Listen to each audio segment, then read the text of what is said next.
Salut, bienvenue sur le podcast de À nous deux. Salut à tous et bienvenue dans ce nouvel épisode du podcast de À nous deux.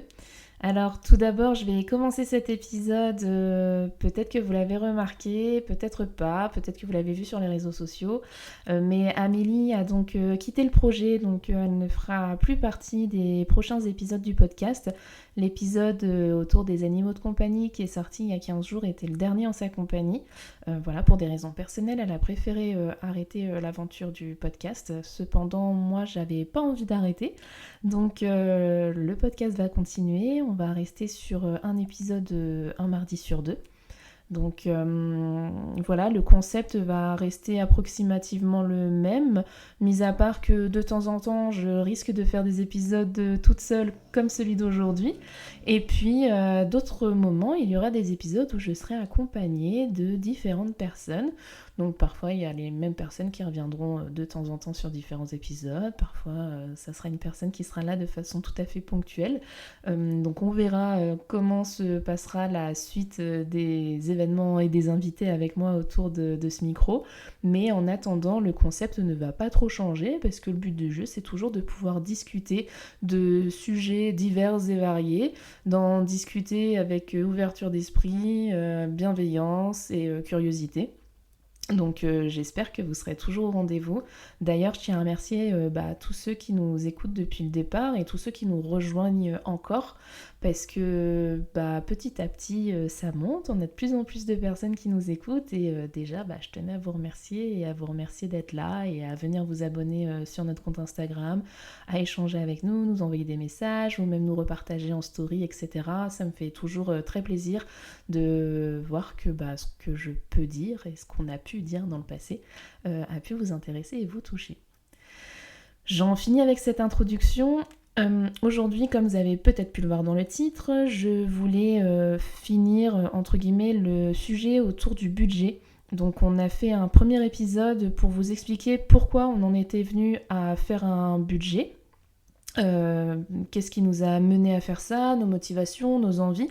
Donc pour un petit rappel en ce qui me concerne, j'ai décidé de faire un budget car je n'avais jamais fait de budget de ma vie. Mes finances étaient catastrophiques, j'avais 0 € de côté, j'avais un gros découvert tous les mois. Donc c'était une situation extrêmement stressante de mon côté. Et donc c'est pour cette raison que je me suis réveillée et j'ai secoué les cocotiers et je me suis dit on peut pas vivre comme ça. donc c'est pour ça que j'en suis venue à faire un budget et c'est vrai qu'il y a plusieurs personnes qui étaient revenues vers moi en me disant c'est bien, vous m'avez moi aussi donné envie de faire un budget, mais en fait comment on fait, enfin c'est quoi le point de départ, quels outils il faut, comment on fait, vers où et comment on va. Donc c'est principalement l'objet de cet épisode-ci. Je pense que ce sera le dernier autour du budget parce que après je ne suis pas conseillère financière, je suis pas spécialisée là-dedans, je suis pas comptable non plus, enfin voilà, c'est pas mon métier. Je voulais juste vous partager mon expérience de comment moi j'ai fait et très honnêtement, si vous avez envie de faire votre budget et de vous lancer un petit peu là-dedans, si je l'ai fait, franchement, tout le monde peut le faire. À savoir aussi que moi, les maths, les chiffres, les calculs, etc., ça a toujours été un truc horrible pour moi. Et pourtant, ça m'a pas empêché de faire mon budget parce que vraiment, ça reste du très simple et du très basique. Du coup, premier conseil, la première chose à faire à mon sens et à mes yeux, c'est de faire un bilan. Donc moi, ce que j'ai fait quand j'ai commencé à faire mon budget, mis à part le fait que je me suis beaucoup renseignée sur des comptes sur Instagram, d'ailleurs je vous les listerai pour les personnes qui nous suivent sur Instagram, je me permettrai de vous conseiller quelques comptes qui m'ont beaucoup aidé dans le passé. Dans le post sous la vignette de cet épisode-là, vous aurez différents comptes pour que vous puissiez aller voir et vous inspirer également si vous en avez envie. Donc du coup, la première chose à faire, c'est que je me suis pas mal renseignée sur quelle méthode pourrait me plaire, comment le faire, etc. Donc moi, j'étais partie du principe que j'allais faire la méthode des enveloppes. Mais pour faire la méthode des enveloppes, il fallait aussi que je parte d'une base de comment est-ce que je fais pour reprendre mon budget.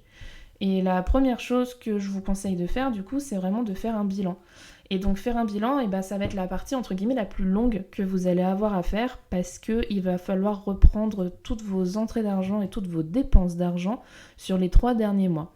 Donc je vous conseille vraiment de faire ça à une fin de mois et de faire ça à une fin de mois après un trimestre entre guillemets classique. Dans le sens où, en général, les mois de juin, juillet, août, c'est des mois où on part en vacances, donc on n'a pas forcément les mêmes dépenses que d'habitude.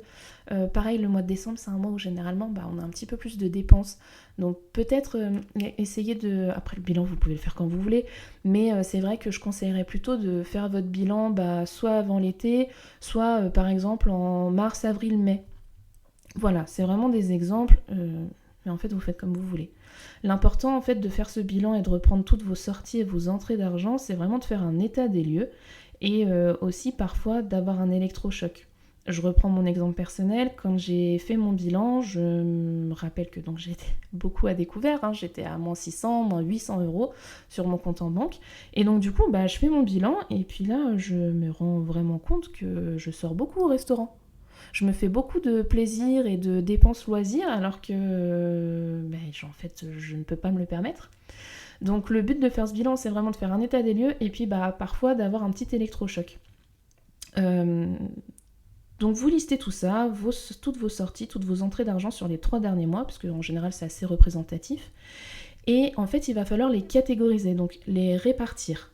Donc d'un côté vous allez mettre vos entrées d'argent, vous allez les lister, donc ça peut par exemple être votre salaire, des allocations que vous pouvez avoir, de l'argent que vous touchez, je ne sais pas si vous avez une micro-entreprise ou si vous vendez régulièrement des vêtements sur Vinted, voilà, des choses comme ça, donc tout ce qui est entrée d'argent régulière et récurrente, vous pouvez vous les noter. Ensuite, vous allez pouvoir répartir dans la catégorie des charges fixes, c'est-à-dire votre loyer, les assurances, les abonnements divers et variés, je pense par exemple à Netflix, vos frais bancaires aussi, tout, il faut vraiment tout noter. Partez pas du principe où vous vous dites « Ah ouais, mais ça c'est bon, c'est un abonnement que je paye 6 € par mois. » Oui, mais là vous avez celui-ci à 6 €, et puis en fait vous en avez un autre à 5 €, et puis vous en avez un autre à 8 €. Et en fait, ça, mis bout à bout, vous arrivez rapidement à 30 €, 50 € par-ci par-là. Et là, le but, c'est vraiment de compter, entre guillemets, le moindre sou que vous dépensez comme ça régulièrement. Ensuite, l'autre catégorie que je vous invite à faire, c'est la catégorie qu'on va appeler des variables. C'est-à-dire que là, vous allez catégoriser tout l'argent que vous dépensez sur des charges indispensables, mais variables. Donc, ça peut changer d'un mois à l'autre. Par exemple, ça peut être donc l'alimentation, les courses. Pour certains, c'est une charge fixe, pour d'autres, c'est du variable. Essayez de faire une moyenne, par exemple. L'essence, également. C'est quelque chose où, d'un mois à l'autre, on va peut-être pas forcément dépenser la même chose. En variable, honnêtement, là, comme ça, moi, je ne vois que ça, mais vous en avez sûrement d'autres, vous, dans votre tête, qui peuvent surgir. Après, l'autre catégorie à voir, ça sera la catégorie épargne. Donc, si vous épargnez déjà aujourd'hui, ça sera intéressant aussi de voir combien vous épargnez pour déjà avoir un premier état des lieux. Et puis la dernière catégorie, ça va être la catégorie loisirs. Et donc dans loisirs, vraiment, je mets tout ce qui n'est pas indispensable entre guillemets à votre quotidien et pour vivre. Un restaurant, je vous arrête tout de suite, c'est pas indispensable. Sans jugement, je suis la première à aller beaucoup au restaurant. Le shopping, c'est pareil, c'est pas quelque chose d'indispensable. Donc voilà, donc tout ce qui est autour des plaisirs, des loisirs, un abonnement au cinéma, un abonnement au sport. Voilà, pour moi, tout ça, ça va rentrer dans la catégorie loisirs et plaisirs. Et donc, une fois que vous avez fait votre petit bilan et que vous avez catégorisé tout ça, comme je l'ai un petit peu dit tout à l'heure, l'important, ça va être de faire une moyenne. De vous dire, en moyenne, pour l'alimentation, tous les mois, on dépense 300 €. Ok, très bien. Donc, je me dis, en budget bouffe, je me mets 300 €. Pour l'essence, en moyenne, on dépense 150 €. Ok, donc on sait que c'est 150 €. Après, on est bien d'accord que d'un mois à l'autre, ça peut changer. Et un budget, il faut le faire tous les mois. Là, ce dont je vous parle, c'est vraiment de faire un bilan, c'est de faire votre point de départ. Et le bilan, je vous invite à le faire tous les ans pour être sûr d'avoir bien les pendules à l'heure, entre guillemets. Mais après, votre budget, il va être mensuel. Donc, si vous savez que habituellement, en termes de dépenses, par exemple pour l'essence, vous dépensez en moyenne 120 € par mois, mais que le mois prochain, vous allez aller un petit peu plus loin que d'habitude, vous avez un petit voyage de prévu, vous allez prendre la voiture, donc il faudra penser aux frais d'essence, mais il faudra aussi penser aux frais de péage, par exemple, à inclure dans votre budget. Donc par exemple pour le mois prochain, moi je sais que je vais pas mal prendre la voiture, donc je vais me prévoir, au lieu de 100 € d'essence mensuelle, que je me mets en moyenne habituellement, et là pour le mois prochain je vais me prévoir 200 €. Parce que je sais que je vais avoir plus. Et je vais également me mettre ma catégorie péage dans mes variables, parce que je sais que le mois prochain je vais payer du péage. Donc voilà, je vous invite vraiment à catégoriser avec ces du coup 5 grandes catégories. Donc je vous les répète, faire le listing de vos entrées d'argent, le listing de vos charges fixes, de vos charges variables, de vos épargnes et des loisirs. Et ensuite, une fois que vous avez fait ce petit bilan, vous regardez ce qui va et ce qui va pas.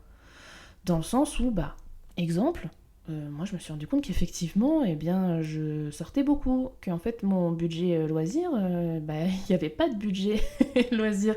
C'est-à-dire que, comme je l'expliquais, je faisais pas trop attention.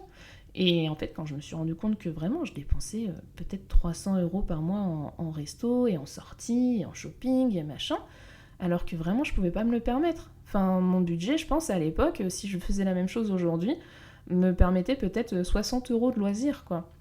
Donc vraiment j'abusais et ça m'a vraiment permis de me rendre compte de ça. Ça m'a également permis de me rendre compte que par exemple pour mon assurance habitation, ça faisait longtemps que j'avais pas rappelé pour renégocier. Donc ça va vraiment aussi vous permettre de voir ce qui va et ce qui ne va pas dans votre consommation, on va dire personnelle. Mais ça va aussi vous permettre de vous dire « Ah tiens, mais attends, mais mon abonnement à la box internet, ça fait longtemps que je les ai pas appelés pour voir si je peux pas avoir une petite ristourne. Et puis mon assurance habitation et mon assurance auto, pareil, ça fait un moment que je les ai pas appelés pour essayer de négocier quelque chose. » Donc allez-y en fait, parce que c'est vraiment dans votre intérêt. Et puis plus ça fait longtemps que vous êtes client quelque part et plus vous êtes à même de négocier. Je vous invite vraiment à renégocier vos contrats tous les ans. Ça peut être sur l'électricité, ça peut potentiellement être sur l'eau, ça peut être sur votre abonnement téléphonique, sur vos assurances, voilà, il y a plein de petites choses comme ça. Et puis ça va peut-être aussi vous permettre de voir qu'il y a des frais, même s'ils sont minimes, qu'est-ce qu'ils font là? Je pense par exemple à des frais bancaires. Les frais bancaires aussi, ça se négocie.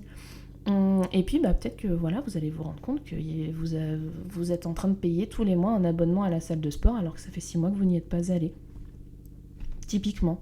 Donc c'est peut-être aussi parfois le moment de se rendre compte, de remettre ses priorités à sa place et de se dire oui, moi c'est vrai qu'à la salle en fait j'ai pas prévu d'y retourner, j'ai pas la motivation, ça fait 6 mois que j'y suis pas allée, allez, je vais résilier. Donc déjà, franchement, dans un premier temps, c'est un gros boulot, c'est la chose qui prend un petit peu le plus de temps et qui est, entre guillemets, la plus ingrate à faire, parce que c'est pas très intéressant, et puis en plus, ça veut dire qu'il faut se confronter à où on en est et ce qu'on fait de notre argent. Mais pour moi, c'est primordial pour repartir sur des bonnes bases.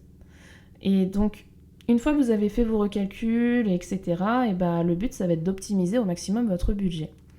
On va partir du principe que vous allez donc tous les mois faire votre budget. Donc à chaque fin de mois, vous allez vous poser. En termes d'outils, franchement, vous avez besoin de votre relevé bancaire, d'un papier et d'un stylo et d'une calculatrice. C'est tout.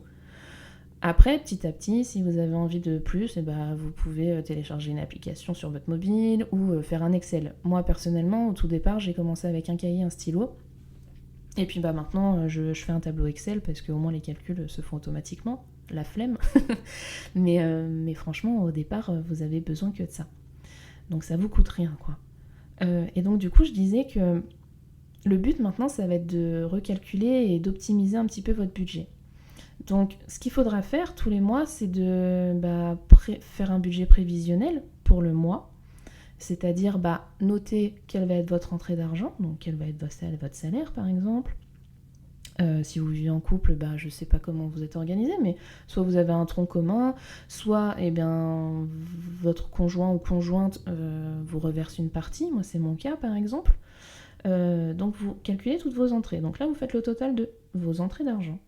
Ensuite vous listez toutes vos charges fixes, donc vraiment ce que vous ne pouvez pas changer et qui est là et qui sortira quoi qu'il arrive. Donc je pense évidemment au loyer qui est souvent qui est toujours quasiment la plus grosse charge en cours. En charge fixe aussi, n'oubliez pas par exemple si vous avez des crédits, c'est une charge fixe. qu'il ne faut pas oublier. Ça va, par exemple, là-dedans. Vous allez donc avoir votre assurance, les abonnements, etc. Hop, là, vous faites le total de vos charges fixes.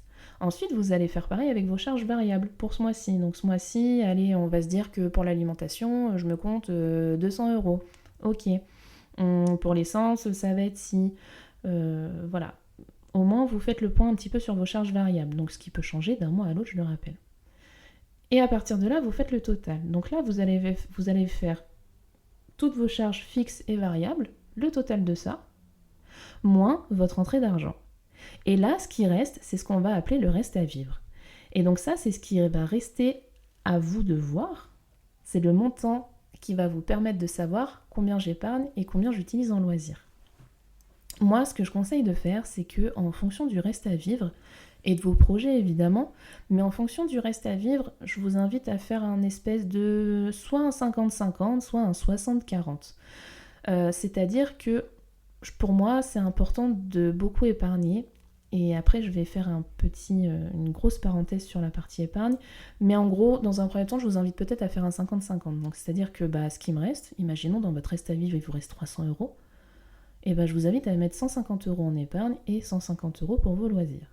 Et voilà, et votre budget, il est fait. C'est honnêtement aussi simple que ça. Donc, je voulais juste faire une petite parenthèse par rapport à cette histoire d'épargne. Pour moi, l'épargne va aussi se diviser en plusieurs parties. C'est-à-dire que, à mon sens, l'épargne la plus importante à avoir, c'est ce qu'on va appeler l'épargne de précaution. C'est-à-dire que c'est une épargne dans laquelle vous irez piocher si vous arrive un couac dans votre vie et un truc totalement imprévu. Je m'explique.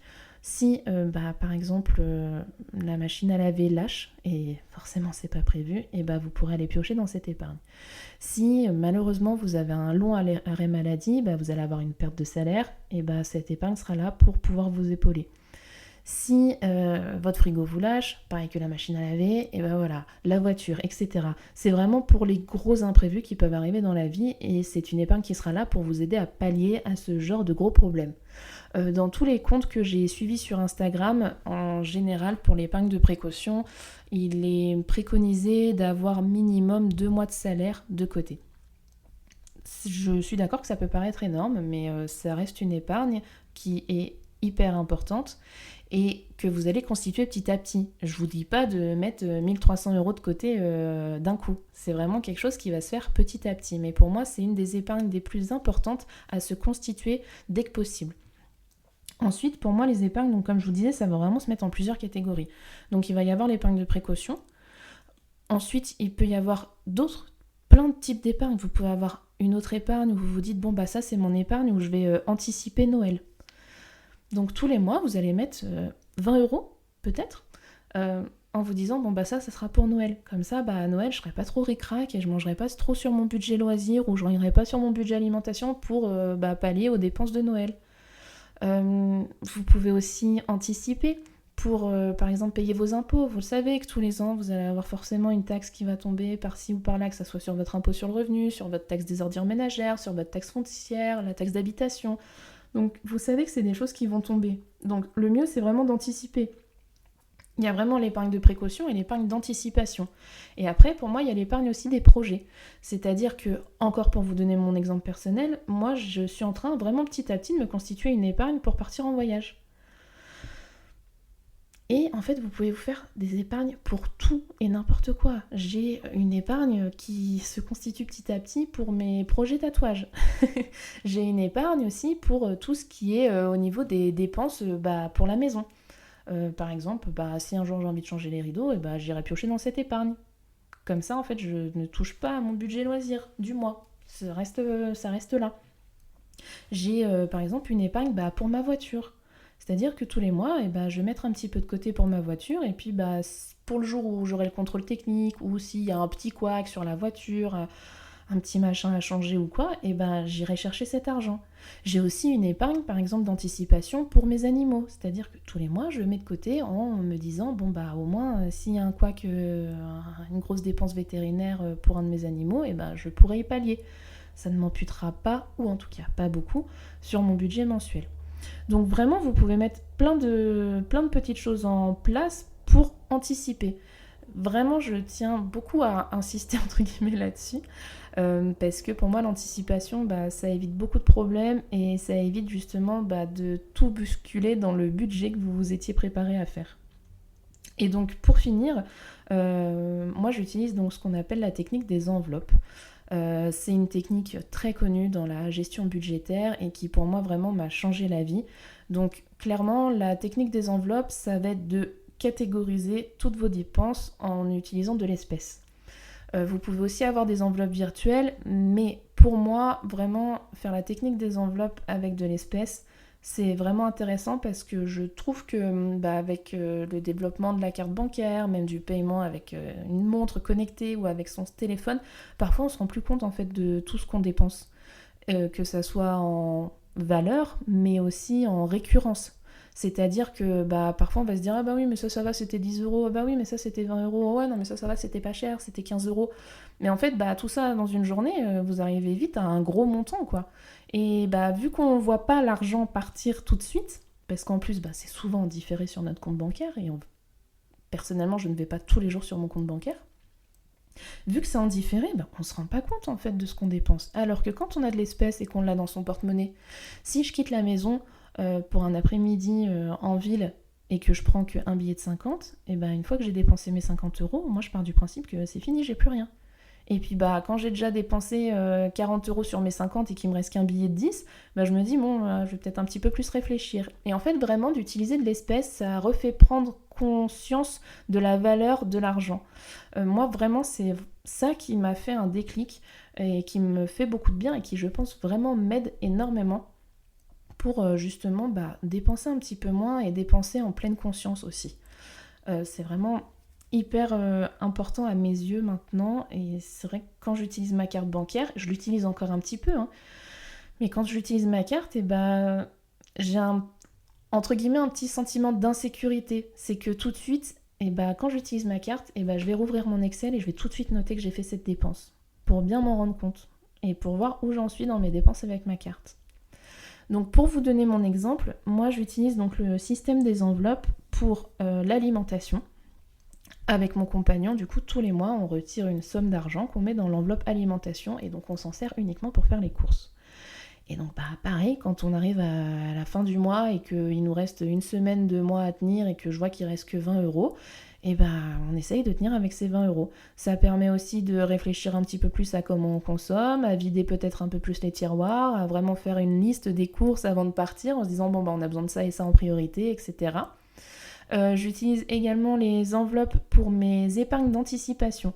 Donc mon épargne de précaution est sur mon LEP, mon épargne de projet de voyage est sur mon livret A. Donc ça, c'est des virements que je me fais tout de suite. Dès que j'ai ma paye, je fais mes virements d'épargne et je vais retirer mes espèces pour mes épargnes d'anticipation. Et donc, comme je vous le disais tout à l'heure, donc j'ai une épargne d'anticipation pour Noël, pour le vétérinaire, pour la voiture, pour mon projet tatouage, pour plein de choses. Et donc je retire aussi de l'espèce pour la partie loisirs. Et donc tous les mois c'est comme ça, et tous les mois c'est vraiment devenu mon petit rituel. C'est-à-dire qu'en fin de mois, je vais faire une estimation de mes dépenses et de mes entrées d'argent. Et puis une fois que j'ai ma paye, je remets à jour si finalement je me suis trompée, parce que j'ai un métier de commercial, donc ma paye fluctue d'un mois à l'autre et je la connais pas en amont, entre guillemets. Je sais ce que j'ai quand j'ai ma fiche de paye et ma paye, mais je sais à peu près ce que je vais avoir. Mais comme ça, je fais une estimation, je sais à quoi m'attendre pour ce mois-ci. Et puis une fois que j'ai ma paye, je retourne sur mon petit tableau et puis je mets à jour s'il y a besoin de mettre à jour. Et hop, direct, je fais mes virements d'épargne et hop, direct, je vais à la banque pour tout retirer et tout dispatcher dans mes différentes enveloppes. Et là, vraiment, mon mois peut commencer. Voilà pour cet épisode, j'espère qu'il a pu vous éclairer un petit peu sur comment faire son budget, comment l'optimiser. Encore une fois, je vais vous lister des comptes Instagram qui personnellement m'ont beaucoup aidé à m'organiser. Des comptes qui sont très clairs, qui sont remplis de petits tips et de choses comme ça qui pourront vraiment vous aider dans ce cheminement, si vous en avez envie évidemment. Je rappelle aussi que j'ai pas la sainte parole, je suis pas une spécialiste là-dedans. Donc voilà, c'est vraiment des conseils, c'est vraiment un partage d'expérience. À vous de voir ce que vous voulez en faire, à vous de voir si vous avez envie d'essayer. En tout cas, n'hésitez pas à me faire un retour si ça vous a donné envie, si vous utilisez déjà un système de budget, si vous utilisez le système des enveloppes, comment vous faites, etc. Ça m'intéresse, c'est toujours super gratifiant de pouvoir en parler et d'échanger là-dessus parce que on peut toujours avoir des idées d'optimisation ou même d'idées d'enveloppe d'épargne d'anticipation, ça peut toujours être sympa aussi. N'hésitez pas à venir en commentaire pour me donner votre avis sur cet épisode. Et puis, je vous dis à bientôt. Merci pour votre écoute.